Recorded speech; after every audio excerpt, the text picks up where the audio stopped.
struggle's ended now and peace smiles on our land. And though we've yielded, we have proved ourselves a faithful band. We fought them long, we fought them well, we fought them night and day, and bravely struggled for our rights while wearing of the gray. And now that we have ceased to fight and pledged our sacred word, that we against the Union's might no more will draw the sword.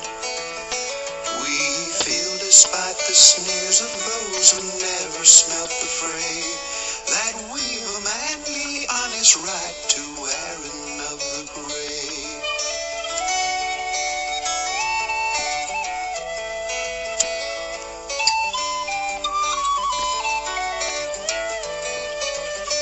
Our cause is lost no more, we fight against overwhelming power. All wearied are our limbs and drenched with many a battle shower. We fain would rest for want of strength, we yield them up the day, and lower the flag so proudly borne while wearing of the gray. Defeat is not dishonor, no of honor not be reft. We should thank God that in our breast this priceless boon is left. And though we weep, 'tis for those braves who stood in proud array beneath our flag and nobly died while wearing of the gray.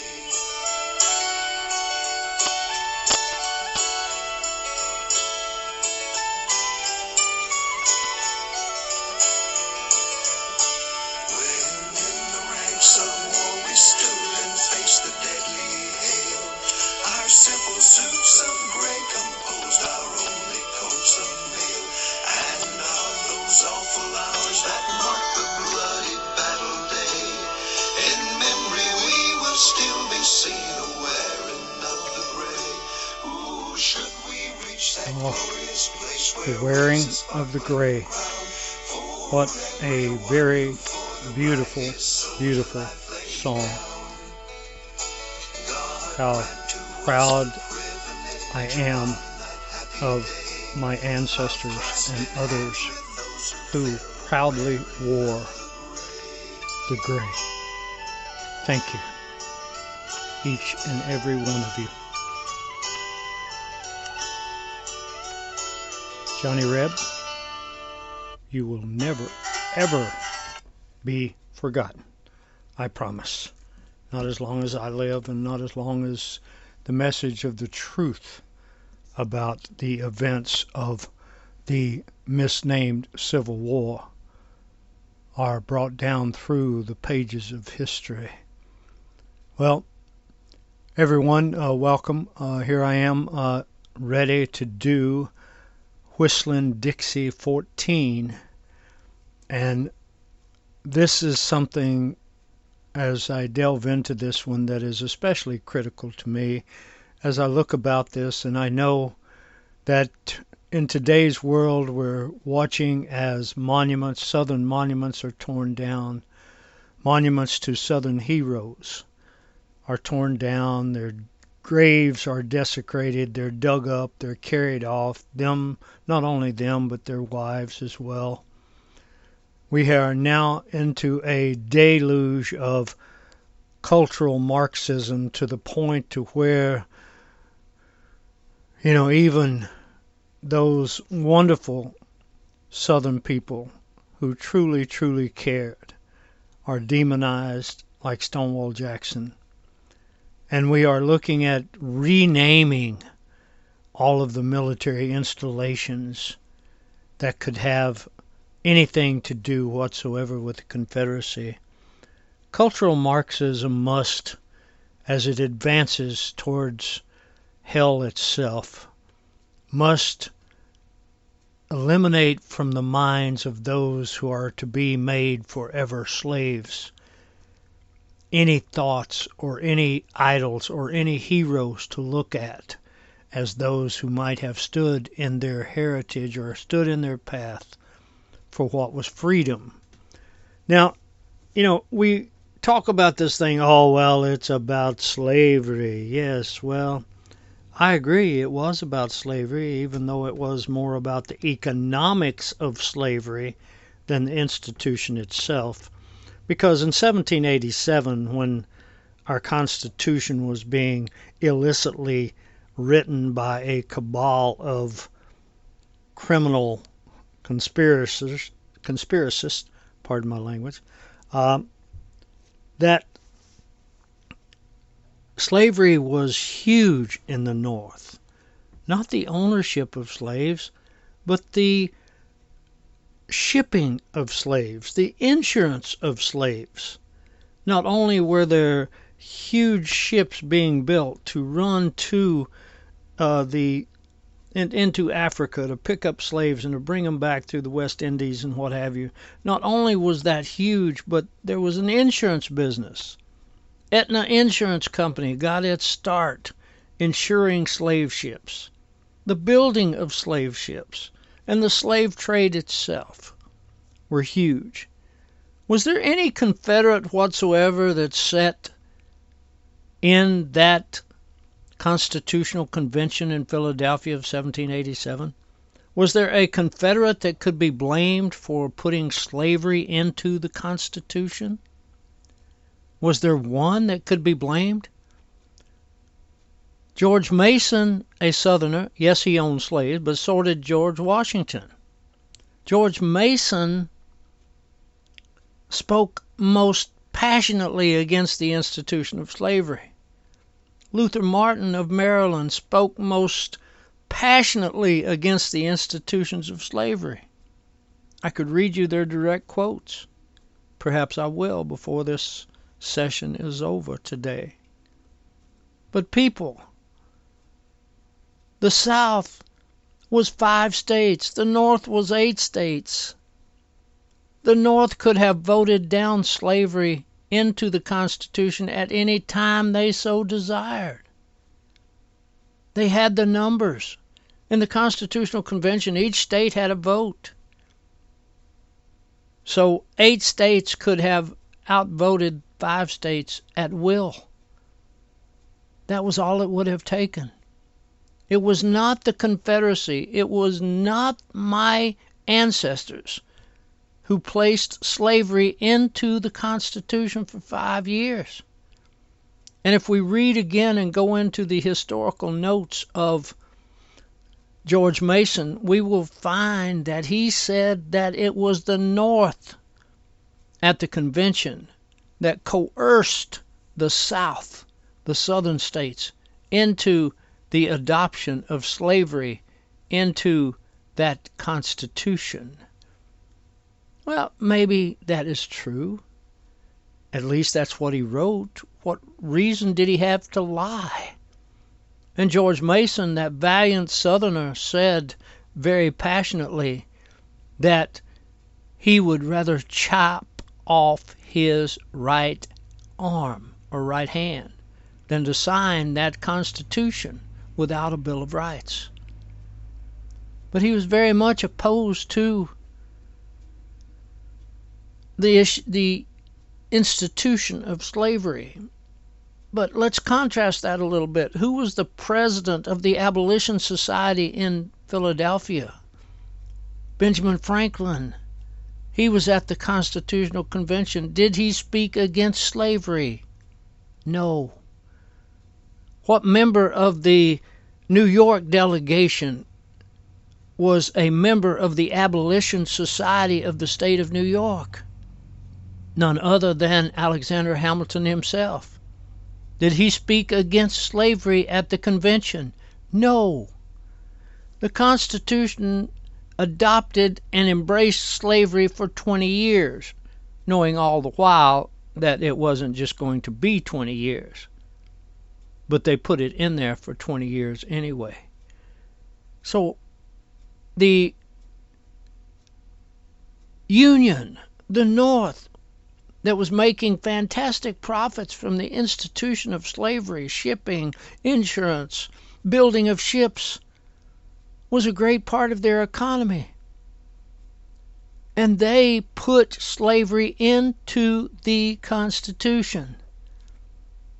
It wasn't Robert E. Lee. It wasn't Stonewall Jackson. All of those statues that are being torn down, those military bases that are being renamed, they had nothing to do with putting slavery into the Constitution.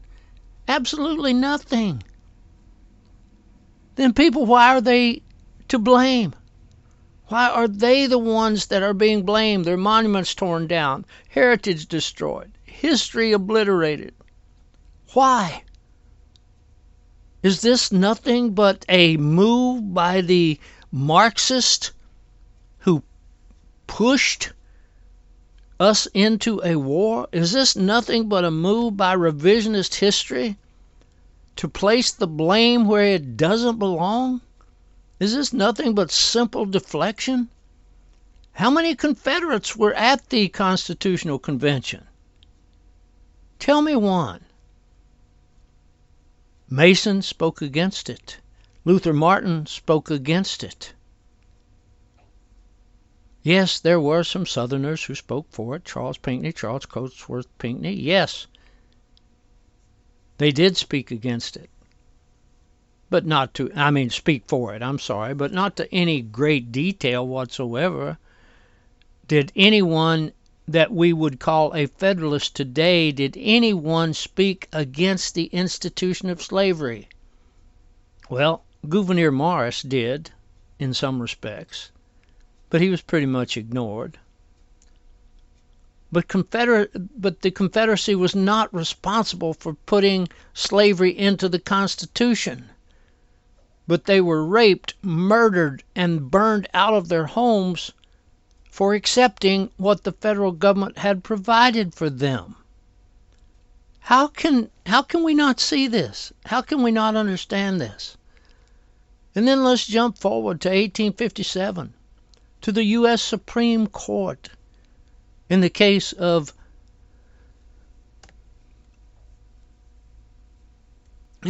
Dred Scott v. Sanford. Let's look at that. The U.S. Supreme Court, a very important branch of the federal government. And they ruled in Dred Scott v. Sanford that slavery was constitutional. Now, you would probably tell me, hey, Rebel, look at that. Must have been a bunch. There must have been a great majority on that Supreme Court of those evil Southern people. Must have been a bunch of Confederates on that Supreme Court in 1857. No. The majority went to the northern states, 6-3 of the members of the Supreme Court. It was the Yankee Supreme Court that said the Constitution embraced slavery and codified it into their very practice. It was not a Southerner who did that. And then again, when Abraham Lincoln is elected president, and then prior to that he supports what was called the Corwin Amendment, which would have made slavery perpetual and outside of the reach of Congress in perpetuity. No one could have abolished slavery. And in Lincoln's inaugural address, he says that he stood by that amendment, which he had not yet read, which was a blatant lie. He was involved in getting it written. But it had passed both houses of Congress. There were no Southerners in that Congress. And the provision to make slavery perpetual outside of the reach and the dominion of Congress was written and proposed by Yankees, not by Confederates. But unfortunately, my ancestors, the rebels of America, the Confederacy, must take the blame at the hands of the cultural Marxists who control this government. The same cultural Marxist who created the Republican Party, the same cultural Marxist who brought us the Civil War, the same cultural Marxist which brought the 14th Amendment, the same cultural Marxist which brought about Reconstruction, which destroyed the people of the South, black and white. So then let's look as we move along. People, it's not the Confederacy that was racist. The Confederacy in this government scheme, in our government, in our world history, not world history, I'm sorry, but the United States history, the Confederates were not responsible for the institution of slavery being made and written into law in 1787. It was not the Southerners who codified it into the Constitution via the Supreme Court in 1857 in Dred Scott v. Sanford. It was not the Confederates who did that. It was the Yankee government, the Puritans of New England and their government, and the Midwest. Of course, the Midwest was very much involved with this, especially recent Marxists who had run like hell to get away from possible prosecution in Europe for their illegal acts there and their attempt to overthrow governments there. But they came to America. They formed the Republican Party. They took control of the 1860 election, most likely a fraudulent election, which Republicans will never complain about. But Lincoln took over. He endorsed the Corwin Amendment. He was not a Confederate, and he has a marble monument to his presence to be idolized and worshipped on the banks of the Potomac River in our nation's capital. He was not a Confederate, but he supported not only the constant and forever enslavement of the black race, but he also was a big proponent of getting as many of them as he could and shipping them out of the country, all of them if possible, right up to the point of his death. He's not called a racist, is he? Well, how does that happen? Perverted history is how it happens, people. Perverted history is how this happens. Well, let's move along with some racist Supreme Court decisions, if we may. Now let's take, for example, that in 1875, there was a Civil Rights Act that was passed by Congress, which would have done away with segregation and which would have probably brought on much sooner a very fair form of integration into the society of blacks and whites. It was written in 1875, was overturned by the racist United States government Supreme Court in 1883. Overturned completely. And yet, who gets blamed for that? Well, let's look at the membership of the Supreme Court in 1883. There were no Confederates on that court. Not one. There were no Southern states on that court. That court was all Yankees. And they did away with the Civil Rights Act of 1875. And then in Pace v. Alabama, what did they do? They made unconstitutional the marriage of blacks and whites. A completely and totally racist decision uttered from the mouths of Yankee justices. Yankee Supreme Court justices, not a Southerner on the court. And they still pursued racism. But they don't get blamed for it, do they?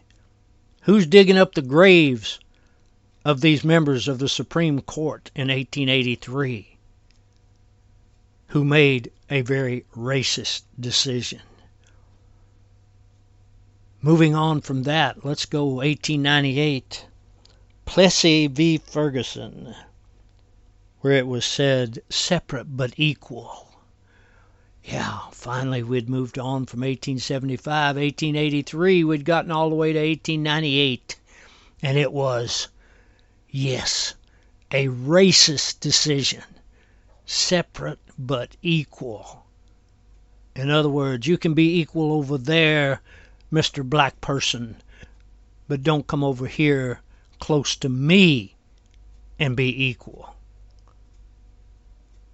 And do you believe for a moment that there was one Southerner on that Supreme Court?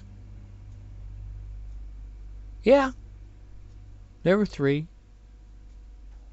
Still outnumbered, 6-3.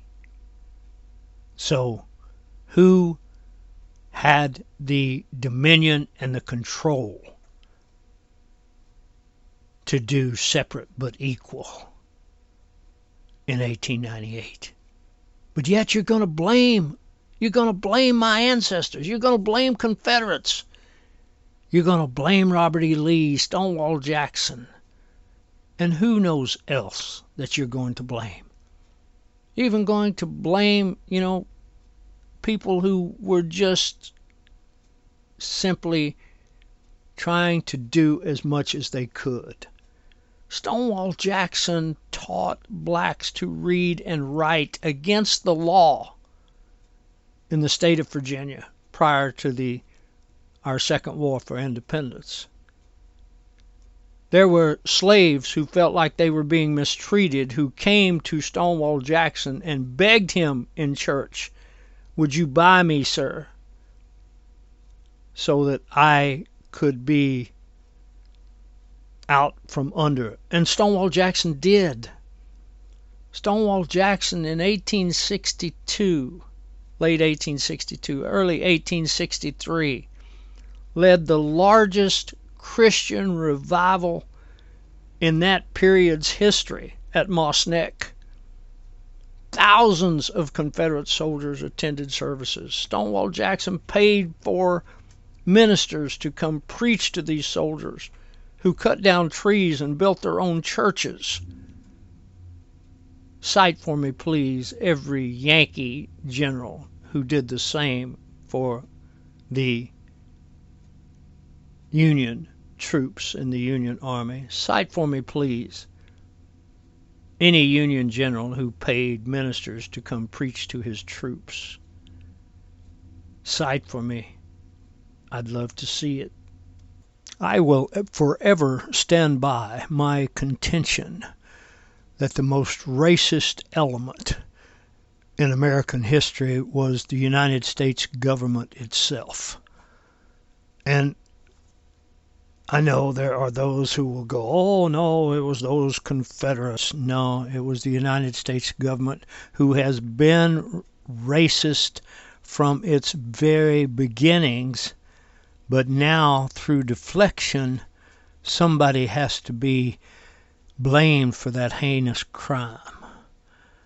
Well, let's look at Thomas Jefferson. Thomas Jefferson was not a Yankee by any stretch of the imagination. As a matter of fact, the Yankees in New England threatened to secede from the Union when Jefferson was elected president in 1800. But let's drop back a little bit. When Jefferson included a passage attacking slavery in his draft of the Declaration of Independence, it initiated the most intense debate among the delegates gathered at Philadelphia in the spring and early summer of 1776. See here, folks, they debated slavery in 1776. They debated slavery in 1787. But we still had slavery. Now, Jefferson's passage on slavery was arguably the most important section removed from the final document. It was replaced with a totally ambiguous passage about King George's incitement of domestic insurrections among us, I believe was the quote. Several decades later, Jefferson blamed the removal of that passage on delegates from South Carolina and Georgia, and the New England delegates who represented merchants who were at the time actively involved in the transatlantic slave trade. Jefferson's original passage is something I think we should probably read, so I will at this point, or something that we should know, and I shall read it. Speaking of King George III, and I quote, "He has waged cruel war against human nature itself, violating its most sacred rights of life and liberty in the persons of a distant people who never offended him, captivating and carrying them into slavery in another hemisphere, or to incur miserable death in their transportation thither. This piratical warfare, the opprobrium of infidel powers, is the warfare of the Christian king of Great Britain.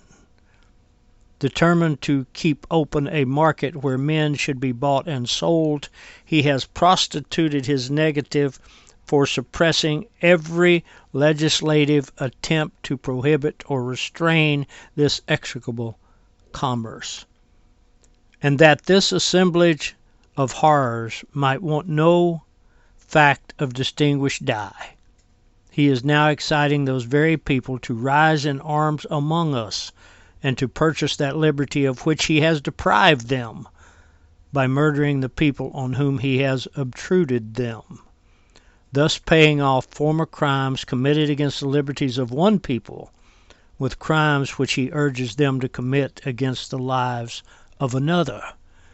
Now, folks, let's stretch this forward a little bit from what King George is blamed for doing by Thomas Jefferson. Let's put this forward to none other than Abraham Lincoln. Now tell me if this does not ring true. He is, and I quote, "He is now exciting those very people to rise in arms among us." Is that not what the North did? "And to purchase that liberty of which he has deprived them by murdering the people on whom he has obtruded them, thus paying off former crimes committed against the liberties of one people with crimes which he urges them to commit against the lives of another." And folks, is this not exactly what happened during Reconstruction? I don't know that we could ever find a difference. So now, tell me again, was Thomas Jefferson one of those benevolent New England Yankees? What better shape could this country have been in if slavery would have been abolished with the Declaration of Independence? But it was carried through by the people in government at that time. They didn't even want it to appear in the Declaration of Independence. And they were Federalists all. So Jefferson was not a Yankee. So how can he be blamed for doing everything within his power in 1776 to stop that abominable trait and practice of enslaving one race of people to another? But how much more despicable can it be to tell that people you have enslaved, "Hey, come join us and we'll kill and murder and steal and burn those people who actually held you in slavery according to the laws we established." So what we had at the Philadelphia Convention in 1787 was a group of lawyers, wealthy businessmen from both North and South. And of course they were there for one purpose and one purpose only, and that was to secure a government that would protect their financial interest. As a matter of fact, none other than Oliver Ellsworth himself stated on more than one occasion that they were not there for ethical or moral principles, but which would preclude and would explain why that a Bill of Rights was voted down unanimously by this group of people. But yet, on the issue of slavery, which my ancestors and my heritage are blamed for, on that issue alone, what were the ministers, the preachers of 1787? What were they saying? And I think this is relevant because we talk about this wonderful Constitution being inspired by God. Well, if it was, and if it is a holy document, and if the Constitution is based on biblical principles, then what were the ministers of the day saying about this? Well, I think we would have to look no farther than a sermon from the Reverend Levi Hart. And here is the words of that sermon, the relevant parts. And he says, if the slave trade is contrary to the law of nature, which is the law of God, it is more than time it was effectually prohibited. And until that is done, we are accountable to God for all the sufferings which we bring upon the unhappy Negroes. Of all of the enjoyments of the present life, that of liberty is the most precious and valuable, and a state of slavery the most gloomy to the generous mind. To enslave men, therefore, who have not forfeited their liberty, is a most atrocious violation of one of the first laws of nature. It is utterly inconsistent with the fundamental principle and chief bond of union by which society originally was, and all free societies ever ought to be formed.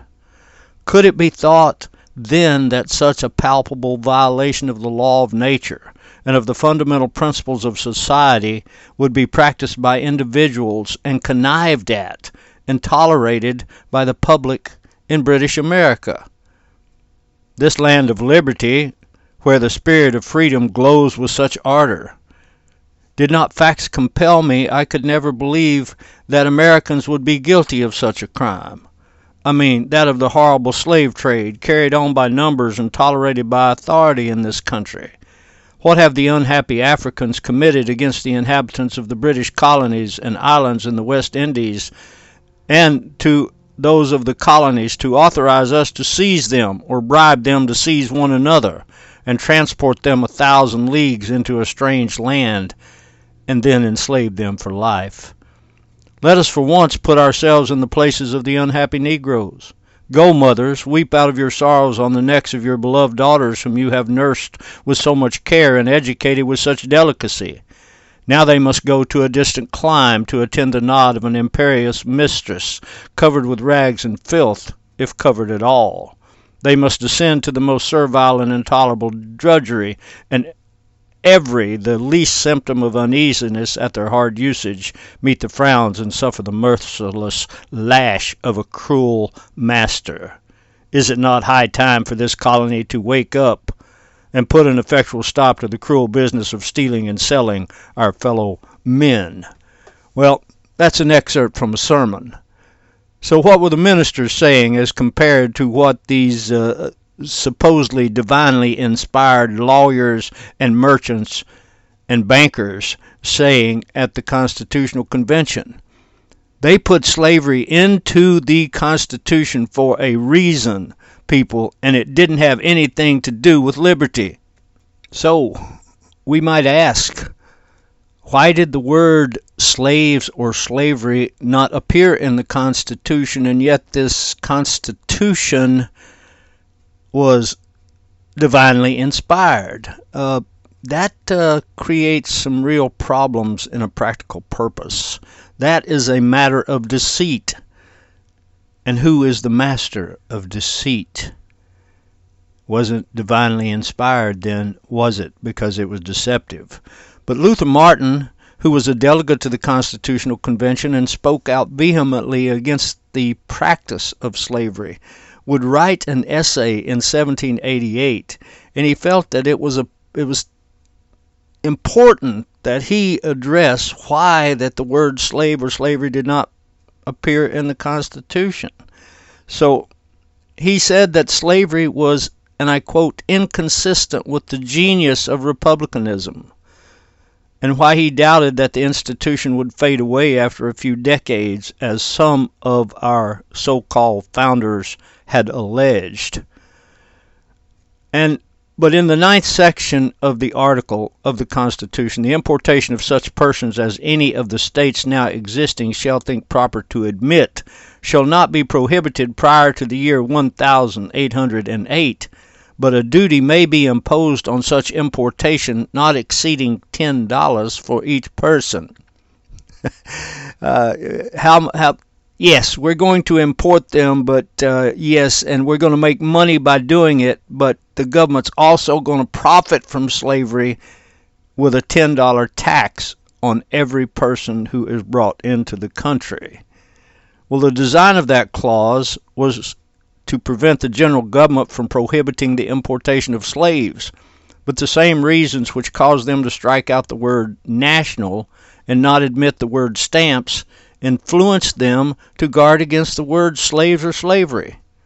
They anxiously sought to avoid the admission of expressions which might be odious in the ears of Americans, but still they were willing to admit into their system, into their Constitution, those things which the expression signified.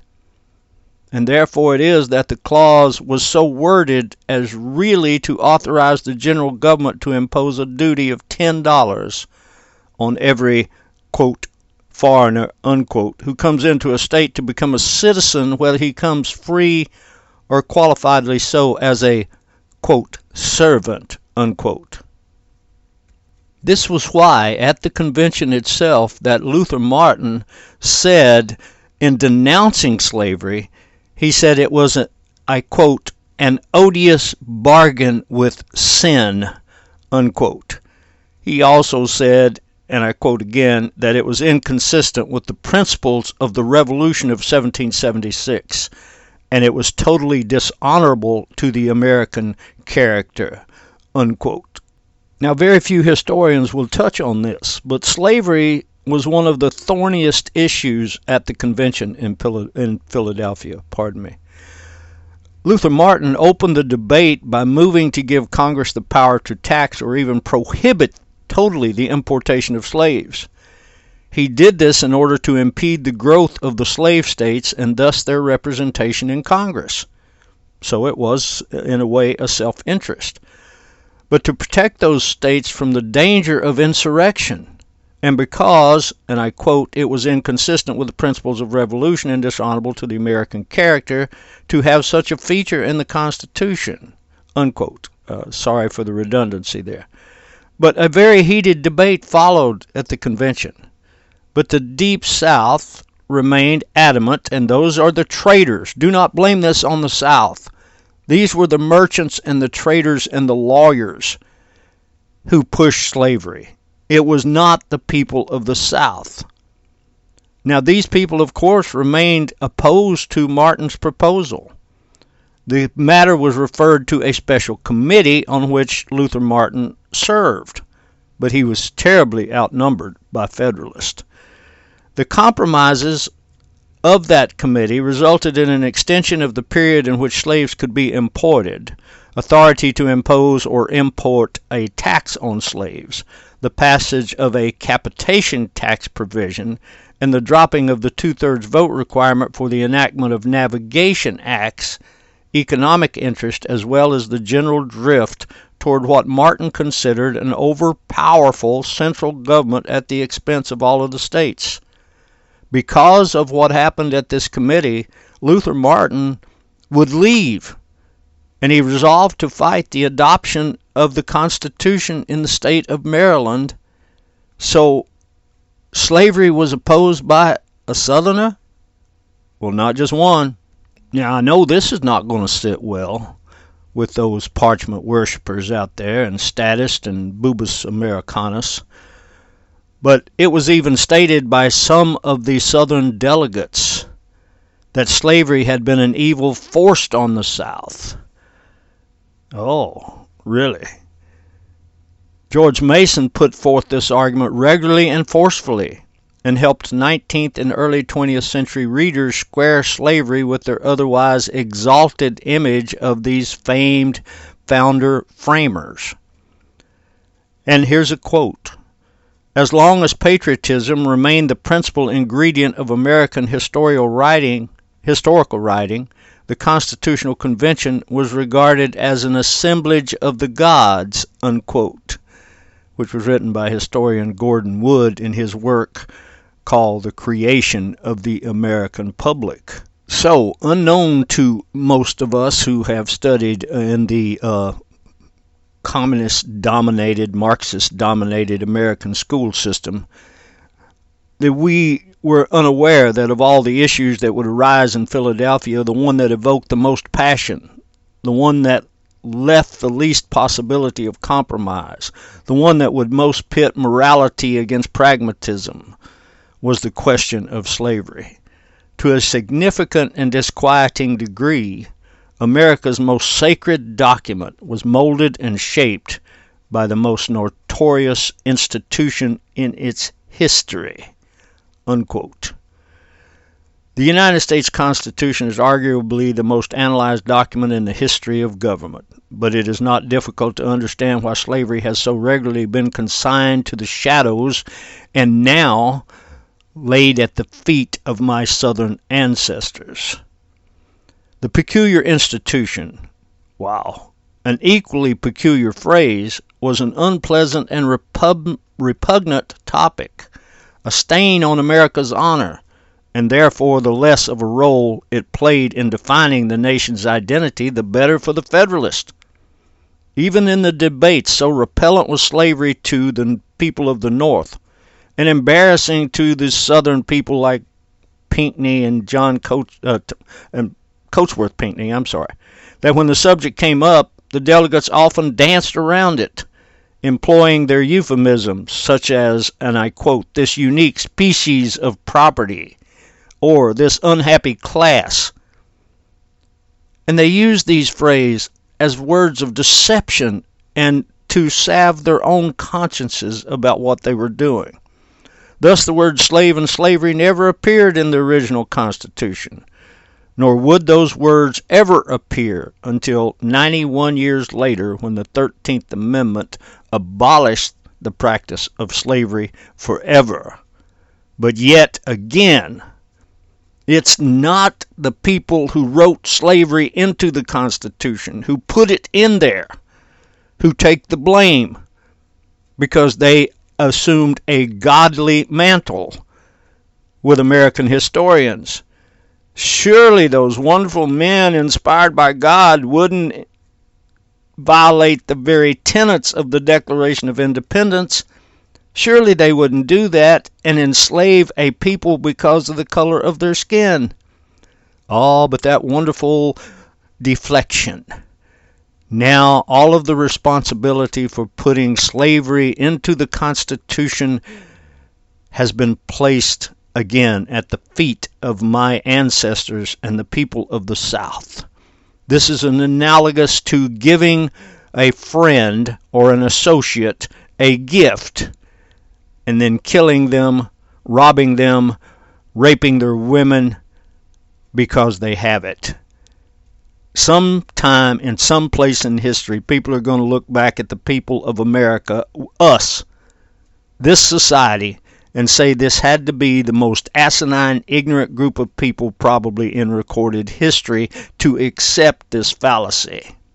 Now, one of the hardest things for me to ever understand, and I'm sure it is for other people, is how we had some of these people who fought so hard against the institution of slavery, and yet they owned slaves.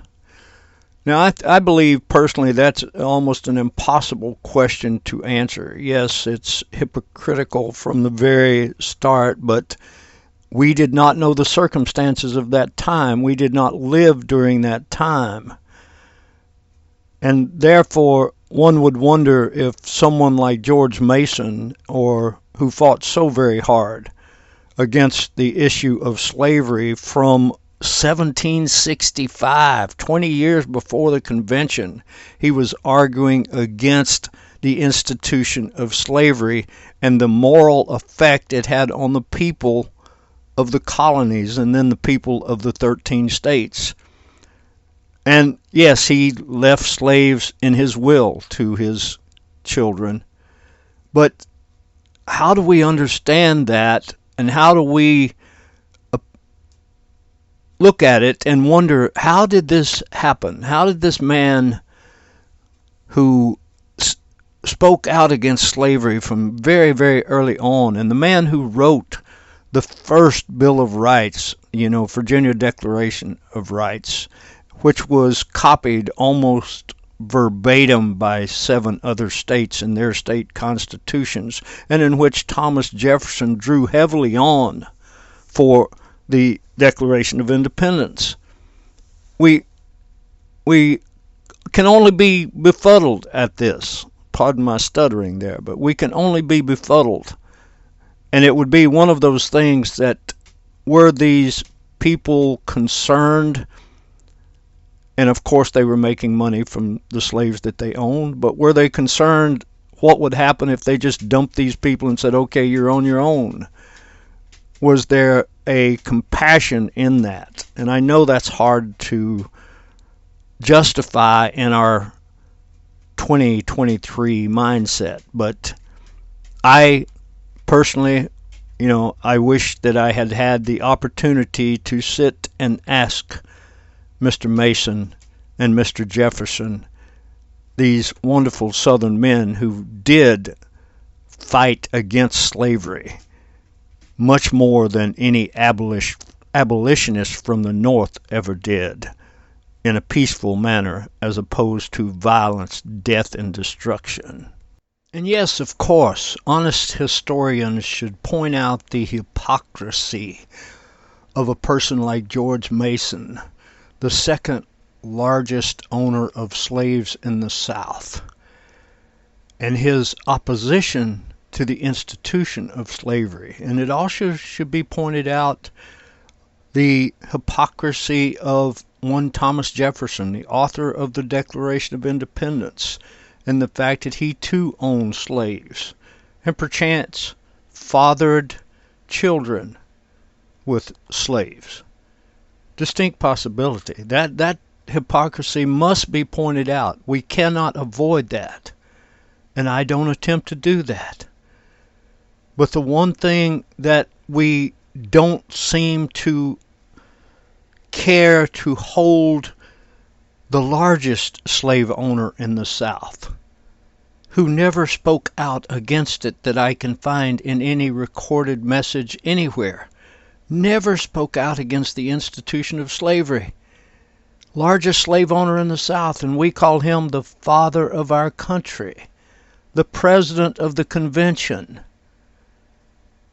And we seem to give him a pass as to the morality of owning slaves, something he didn't find repugnant enough to speak about. And yet we're going to fully illustrate the hypocrisy of 2 other Southerners who fought against it. Thomas Jefferson fought against slavery in the House of Burgesses, Virginia House of Burgesses, on multiple occasions. And George Mason spoke out against it for decades. So, and I want to touch on a few of George Mason's opposition speeches to the heinous institution of slavery, of one man owning another man. So, we shall start with what Mr. Mason had to say about the institution of slavery on the 23rd of December in 1765. And this comes under what was called the scheme for reprieving goods in distress for rent. And I quote, "The policy of encouraging the importation of free people and discouraging that of slaves has never been duly considered in this colony, or we should not at this date see one half of our best lands in most parts of the country remain unsettled and the other cultivated with slaves, not to mention the ill effect such a practice has upon the morals and the manners of our people, one of the first signs of the decay and perhaps the primary cause of the destruction of the most flourishing government that ever existed, was the introduction of great numbers of slaves, an evil very pathetically described by the Roman historians. But 'tis not the present intention to expose our weakness by examining this subject too freely." Unquote. And next we'll have a look at what Mr. Mason had to say in the extracts from the Virginia Charters in July of 1773. And I quote, "Slavery is that slow poison which is daily contaminating the minds and the morals of our people. Every gentleman here is born a petty tyrant, practiced in acts of despotism and cruelty. We become callous to the dictates of humanity and all the finer feelings of the soul.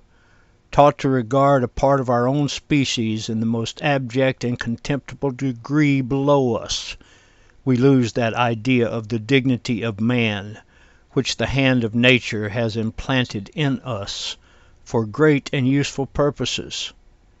Habituated from our infancy to trample upon the rights of human nature, every generous, every liberal sentiment, if not extinguished, is enfeebled in our minds, and in such an infernal school are to be educated our future legislators and rulers. The laws of impartial providence may even by such means as these avenge upon our posterity the injury done a set of wretches, whom our injustice has debased almost to a level with the brute creation." These remarks may be thought foreign to the design of the annexed extracts. They were extorted by a mind of irresistible, perhaps an enthusiastic impulse, and the author of them, conscious of his own good intentions, cares not whom they please or whom they offend. Unquote. Now, let us jump to the Virginia Declaration of Rights, which I mentioned before, May of 1776, and I'll take one extract from that as to not be too time-consuming and to continue to read, but this is critically important, and I quote, "that all men are born equally free and independent, and have certain inherent natural rights, of which they cannot by any compact deprive or divest their posterity, among which are the enjoyment of life and liberty, with the means of acquiring and possessing property, and pursuing and obtaining happiness and safety." Now, if you will remember, that sounds distinctly familiar in the Declaration of Independence, which was written 2 months later by Thomas Jefferson. He borrowed heavily from Mr. Mason's speeches. And here, the speech at the Constitutional Convention on August the 22nd of 1787, the statement by George Mason. And I quote, "This infernal traffic originated in the avarice of British merchants." Oh my goodness, the British merchants who were present at the Constitutional Convention. The British government constantly checked the attempts of Virginia to put a stop to the heinous institution of slavery. The present question concerns not the importing states alone, but the whole Union. Slavery discourages arts and manufactures. The poor despise labor when performed by slaves. They prevent the immigration of whites, who really enrich and strengthen a country. They produce the most pernicious effect on manners. Every master of slaves is born a petty tyrant. They bring the judgment of heaven on a country. As nations cannot be rewarded or punished in the next world, they must be in this. by an inevitable chain of causes and effects, Providence punishes national sins by national calamities. It is essential in every point of view that the general government should have the power to prevent the increase of slavery." Unquote. And then, after he refused to sign the Constitution, stating he would rather chop off his right hand, he made this in his objections to the Constitution, written on November the 22nd of 1787, when he said, "The new Constitution is inadequate because the general legislature is restrained from prohibiting the further importation of slaves for 20-odd years, though such importations render the United States weaker, more vulnerable, and less capable of our own defense." Unquote. And then the Virginia Ratification Convention on June the 17th of 1788, Mr. Mason would say, "The augmentation of slaves weakens the states, and such a trade is diabolical in itself and disgraceful to mankind. Yet by this Constitution it is continued for 20 years. As much as I value a union of all the states, I would not admit the Southern states into the Union unless they agreed to the discontinuance of this disgraceful trade, because it would bring weakness and not strength to a union. And though this infamous traffic be continued, we have no security for the property of that kind which we have already. There is no clause in this Constitution to secure it, for they may lay such a tax as will amount to manumission. And should the government be amended, still this detestable kind of commerce cannot be discontinued till after the expiration of 20 years. For the 5th article of the Constitution, which provides for amendments, expressly accepts this clause. I have ever looked upon this as a most disgraceful thing to America. I cannot express my detestation of it enough. Yet they have not secured us the property of the slaves we have already, so that they have done what they ought not to have done, and left undone what they ought to have done." Unquote. Well, let's finish up here with Mr. Mason by quoting Thomas Jefferson's record of a conversation that he had with Mason on the Federal Convention, which was published by Mr. Jefferson in September of 1792. And I quote, "The Constitution, as agreed to fill a fortnight before the convention rose, was such a one as Mason would have set his hand and heart to. With respect to the importation of slaves, it was left to Congress.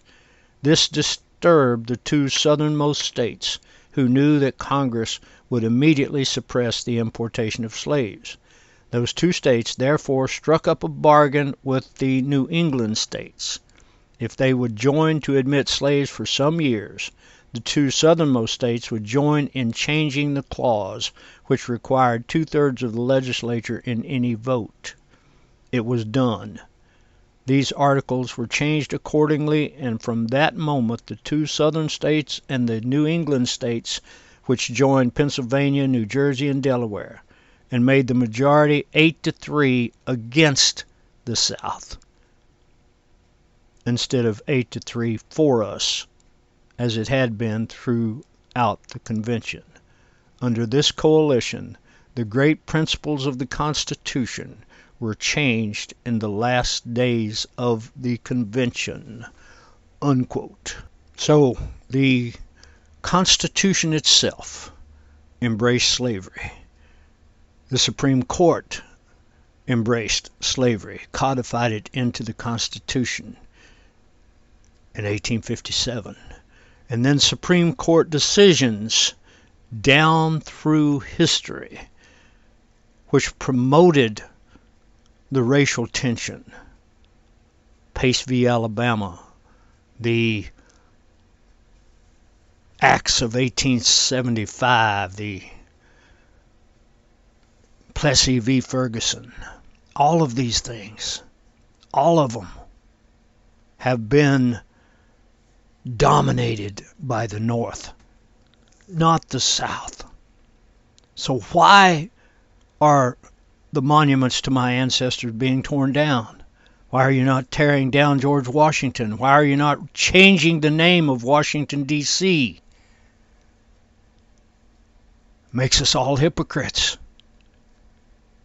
We have embraced one group of people who put slavery into the Constitution. We embrace them, continue to today,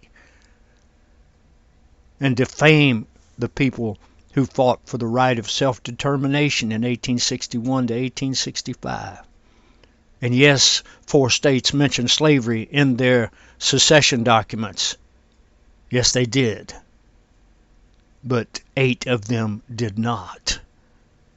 And even with modern-day math, we ought to be able to figure out who the majority was.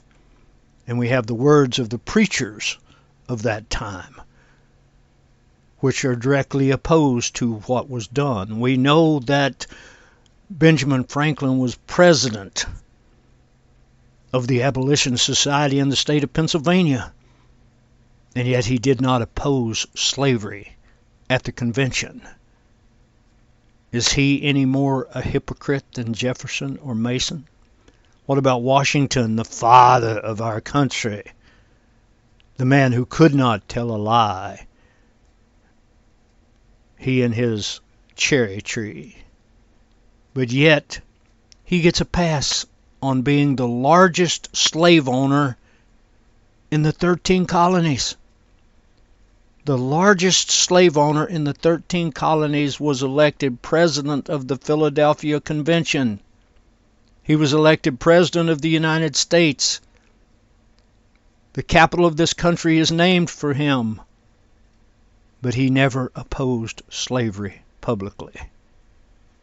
And yes, he did own the most slaves. So Americans, why are you tearing down my monuments to my ancestors? Why are you changing the names of the Confederates, but you don't change the names of those who put the infernal institution of slavery into the Constitution? How do they get a pass? What kind of mind perversion does it take to sit on that position? Well, folks, as I promised when I began this new series of Whistlin Dixie that I would try to keep these programs within a 1 hour time frame, and I hope to continue that practice. I see now that I'm just a bit over that 1 hour time frame, and that's okay, because I think the subject we discussed today was of the utmost importance. Had to do with the hypocrisy of how in America we can name the nation's capital after the largest slave owner in the States and demonize the others who own slaves, but yet spoke against the institution on multiple occasions. And now, instead of accepting the blame and putting the blame where it belongs with the government itself, we don't do that. We don't do that. We don't put the blame where it belongs. Why? Why not blame the government? No, the government is never responsible. It's always somebody else. Deflection. Never accepting responsibility for our own crimes. Wake up, people. Wake people. Please wake up before we watch this country totally disintegrate in the hands of the cultural Marxists who have dominated this country since the party of Lincoln but had Marxist principles before Marx himself was born. God bless you all. Let's not be hypocrites. Let's not be double-minded. God bless the South. God bless my ancestors. And to perdition with those who would destroy their memories, tear down your monuments, and dig up their graves. Yes, take a great deal of pleasure in looking back at the last rebels, my ancestors.